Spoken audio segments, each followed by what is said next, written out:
July-August of 2017. I had been communicating who had retired from the Marines. In 1998, a retired Navy flight engineer made a phone call that changed Linda Moulton Howe's life forever. He claimed that during a mission over Antarctica in 1982, he had seen gigantic ancient structures buried deep beneath the ice. For nearly 20 years, he told no one. But as he lay dying, he decided the secret should not die with him. So why had that Navy engineer stayed silent for so long? What exactly were the structures he claimed to have seen beneath the Antarctic ice? And why would Linda Moulton Howe risk her reputation to investigate his story? Let's dive in. The Frozen Secret. By 1998, Linda Moulton Howe had already spent more than 2 decades investigating some of the world's most controversial mysteries. An Emmy Award-winning investigative journalist and documentary producer, because of that reputation, people often brought her stories they believed no one else would investigate. One of those calls came from a retired Navy flight engineer, and what he shared with Linda that day would become one of the most controversial investigations of her career. During the phone call, the retired Navy flight engineer told Linda that he had served with Antarctic Development Squadron 6, VXE-6. During a routine supply flight from McMurdo Station, an equipment problem forced the aircraft to land on an exposed ridge deep inside Antarctica. While the crew worked to repair the aircraft, they cleared part of the icy surface around the landing site. The shapes looked sharp, symmetrical, and strangely deliberate. He said they did not look like ordinary rocks or broken ice.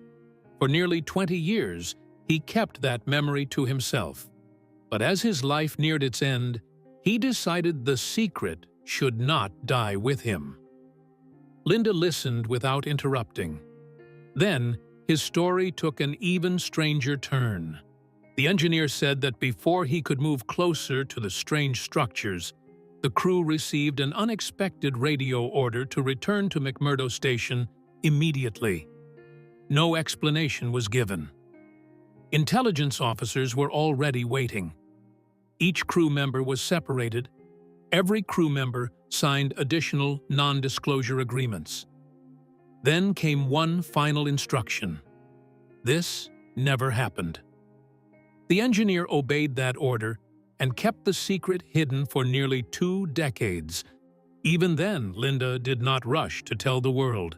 She knew one dramatic story could never stand on its own. Instead, she began verifying every detail she could. She confirmed his military service with VXE-6, checked squadron records, compared dates, reviewed the flight details, searched for the names of other crew members, and matched every fact she could with official records available to her. The more she verified, the more convincing the story became. Yet, one problem remained. Nothing she found could prove what he claimed to have seen beneath the Antarctic ice. Linda believed careful investigation mattered more than sensational headlines, so she placed the interview safely in her files and told almost no one. She believed that phone call might become nothing more than one dying man's final confession. But she had no idea it was only the beginning. People with no known connection to one another would come forward with stories that pointed toward the same mystery beneath the Antarctic ice. Witnesses keep coming.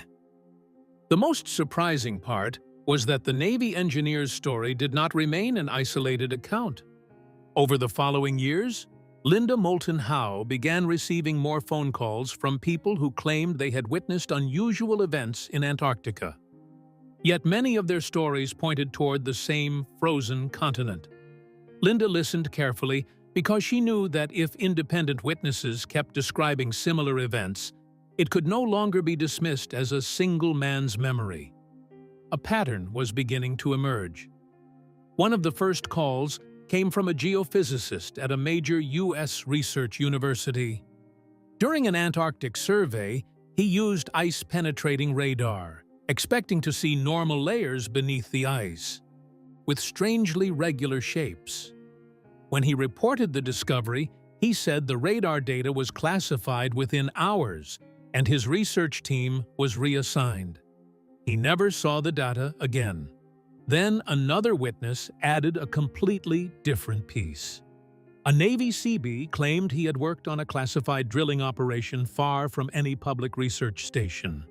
He said the drill eventually reached smooth metallic walls, but the surfaces so uniform that he believed they had been deliberately made. If he was right, the question was no longer what lay beneath Antarctica.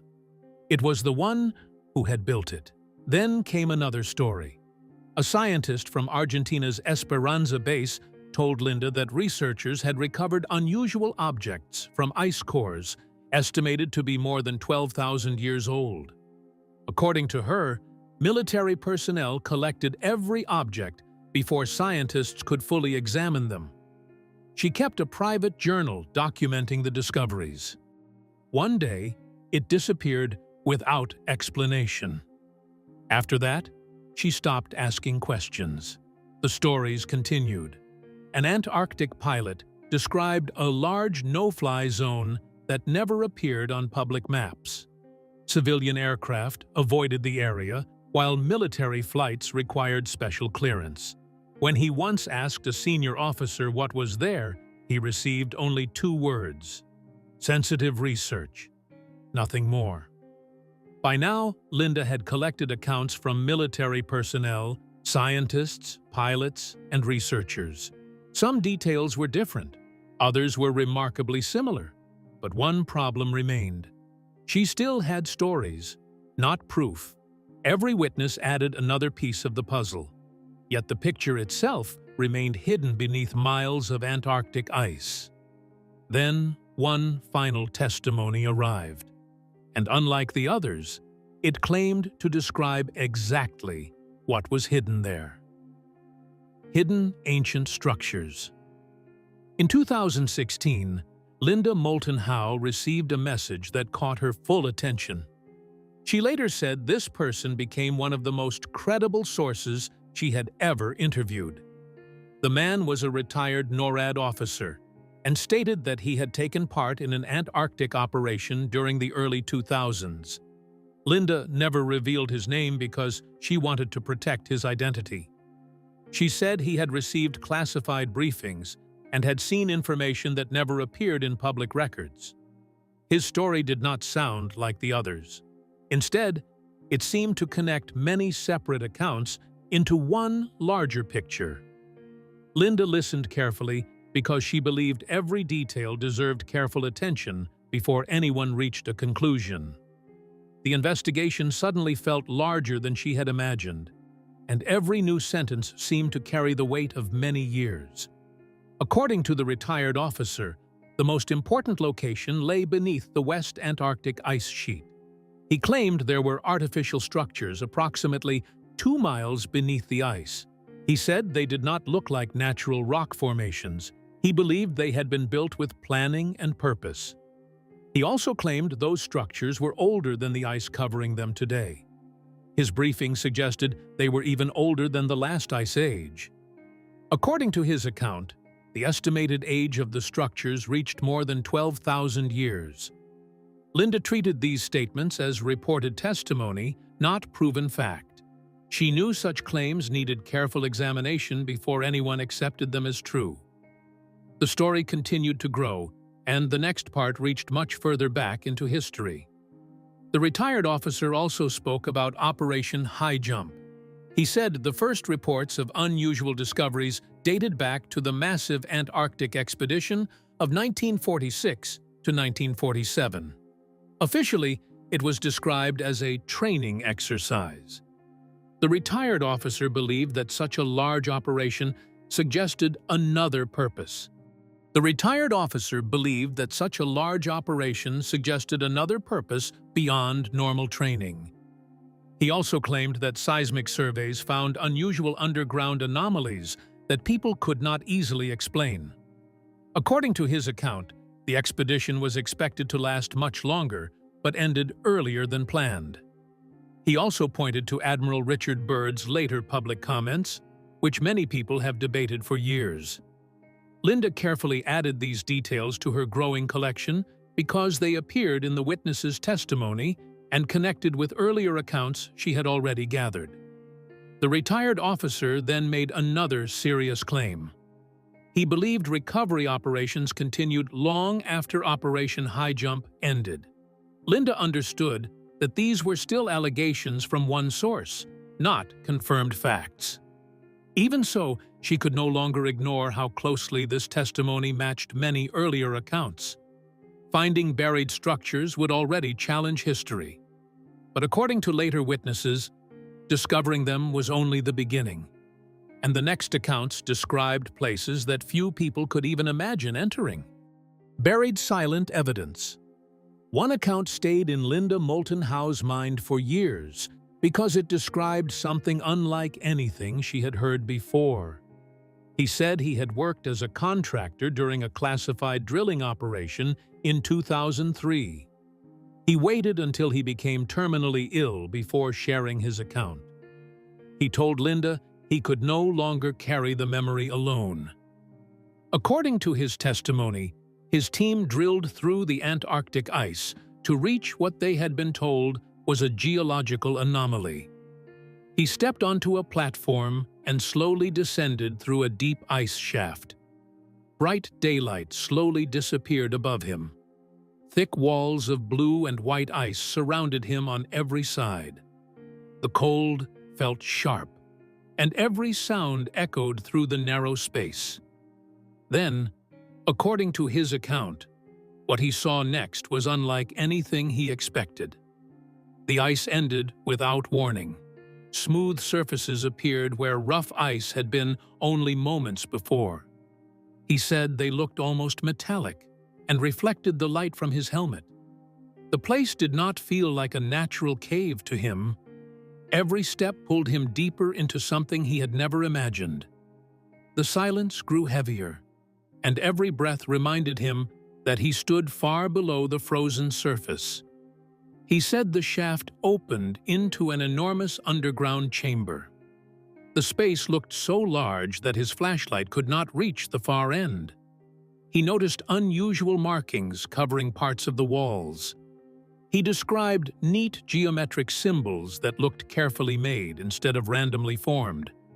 He believed someone had placed them there long ago. Then he saw something else that stayed with him forever. He described a doorway built into one wall. It looked planned and complete, not broken or damaged. He wanted to walk toward it, but his team did not have permission. Only people with higher security clearance could continue beyond that point. He watched those teams move forward while he received orders to return to the surface. The memory never left him, and years later, he decided Linda deserved to hear it. His story added another layer to the growing collection of witness accounts. Soon, more reports arrived from completely different fields and made the picture even more difficult to ignore. A satellite imagery analyst told Linda that he had seen specific Antarctic coordinates become digitally obscured before public release. He said the original images appeared to show formations with straight lines and sharp shapes that looked engineered. When he asked about them, he received no detailed explanation.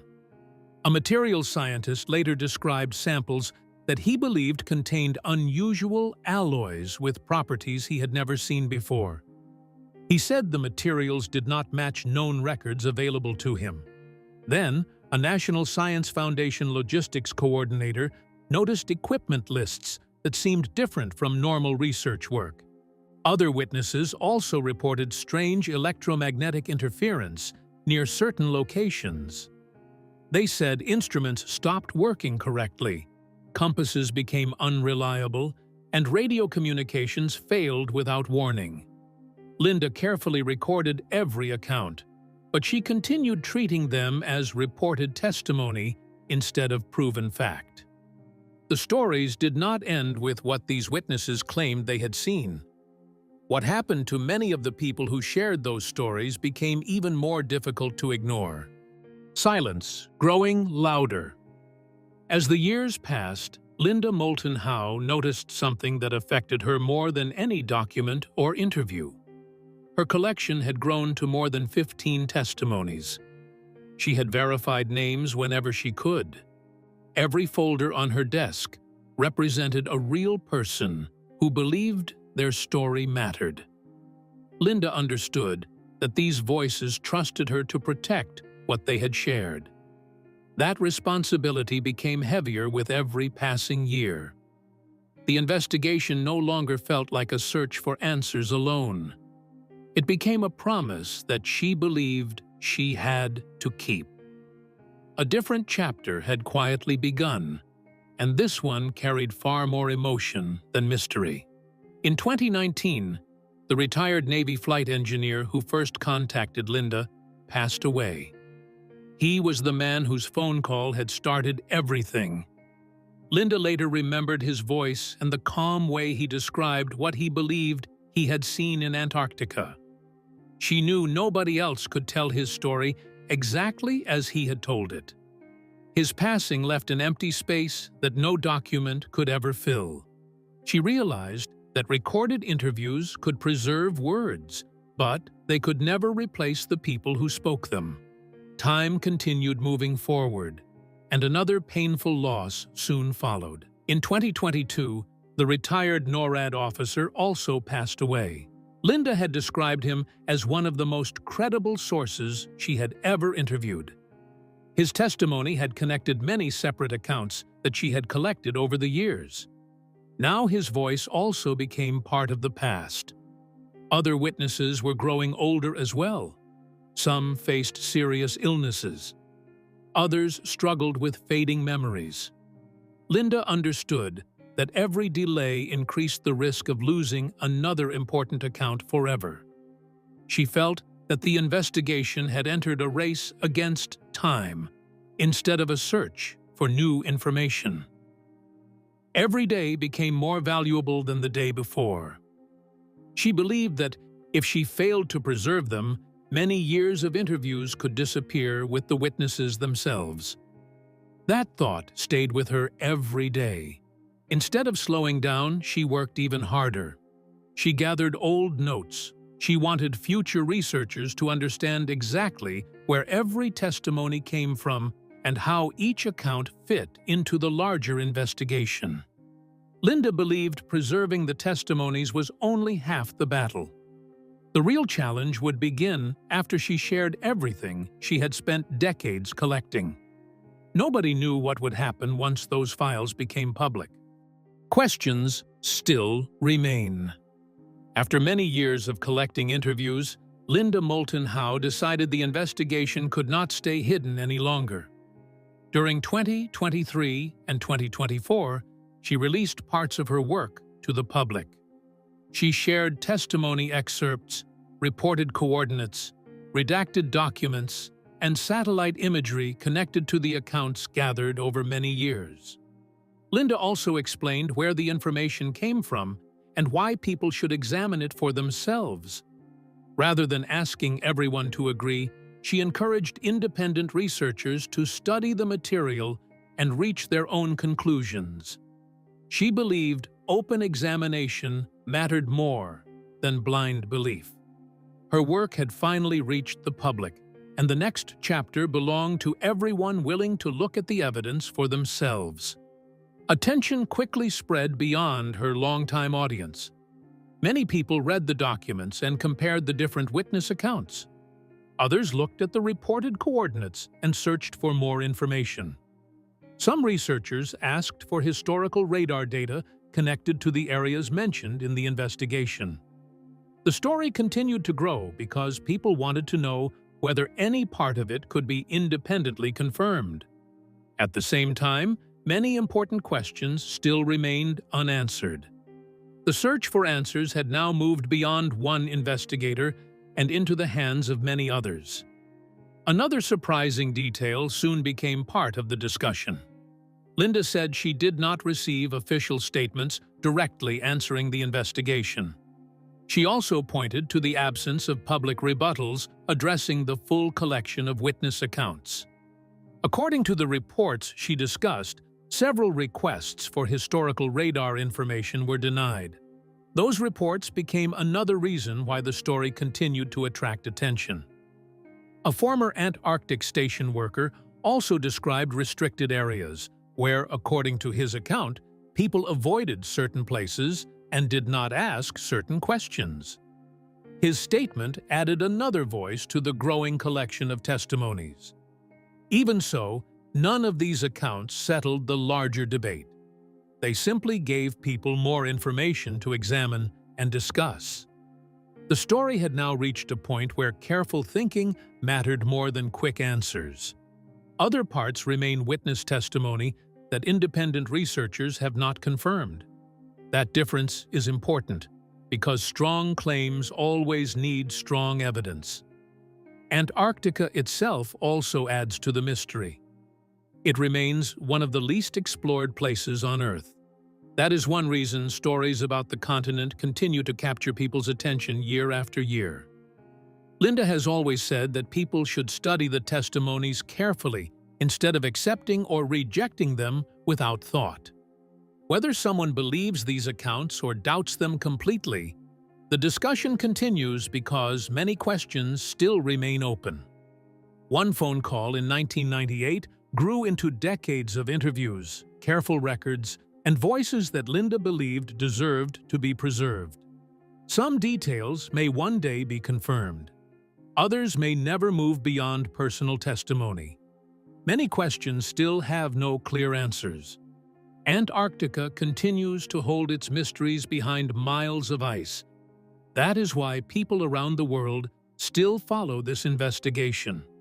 Whether these testimonies reveal a hidden truth or simply one of history's greatest mysteries is something only time can answer. But one thing is certain: the debate is far from over. Which part of this investigation surprised you the most? And do you think there is really something hidden beneath Antarctica? Share your thoughts in the comments. If you enjoyed this documentary, don't forget to like the video, subscribe to the channel, and turn on notifications so you never miss our next investigation. Thanks for watching, and we'll see you in the next one.